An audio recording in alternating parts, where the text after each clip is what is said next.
Dyma fideo byr ar adio ffracsiynau gydag enwaduron tebyg. Enwaduron yw y rhifau sy'n ar waelod ffracsiwn. So os fi'n edrych ar un gyntaf, fi wedi lliwio un mas o 4 o'r bar yma, a fi mae'n adio un mas o 4 o bar arall. So os fi'n sgwennu hwnna'n fath mategol, 1/4 adio 1/4. Os dysyn ni'n cymryd y cwarter yma, a rhoi y draw fan hyn, bydd 2/4 gyda fi. So mae'n 2 mas o 4. Mae 2 allan o 4 union yr un peth a hanner. Ar y ail enghraifft, sylwch beth sydd gen i. 1, 2, 3 allan o 4, so 3/4. A fi'n adio hwn at 1, 2, 3 mas o 4, 3/4. Gyda'i gilydd, Ta's yr un yna ffito fan hyn, sy'n gwneud un cyfan, a wedyn 2 rhan o 4 un arall, neu ni'n gallu sgwennu 6/4.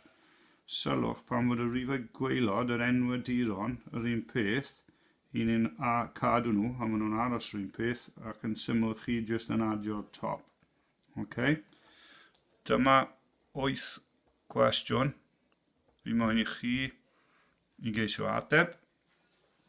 A rai ohonyn nhw mi fydd eich atebion lle mae'r rhifiaduron, sef y rhifau top, yn fwy na'r enwaduron, a gelwir reina yn ffracsiynau pendrwm, achos mae'r pen yn drymach na'r gwaelod.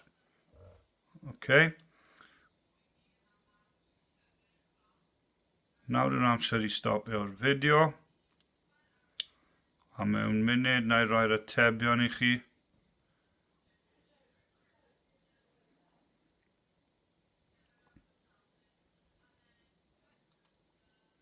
Yr ateb i rhif 1, 8 ar y gwaelod yw'r enwadur, so 8 yn aros, 3 adio 4 yw 7.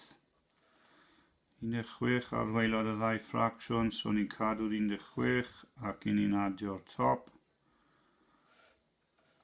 10 ar waelod y ddau, 3 adio 9 yw 12. Sylwch, mae hwn yn llai na hwn. So mae hwnna'n ffracsiwn cyffredin, ffracsiwn pendrwm, achos mae'r top yn fwy na'r gwaelod. 11 allan o 12. A wedyn 24, cadw'r 24. 7 adio 5 yw 12. Hwn fan hyn, 15 ar waelod y ddau. Hwna'n neud 18. Ffracsiwn pendrwm arall. Newn ni ddysgu sut i newid ffracsiwn y pendrwm yn fideo sy'n dilyn. 7 ar waelod y ddau, 4 adio 2 yw 6, 4 ar waelod y ddau,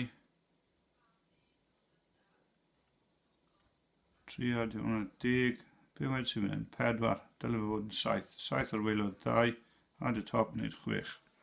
A dyna ni.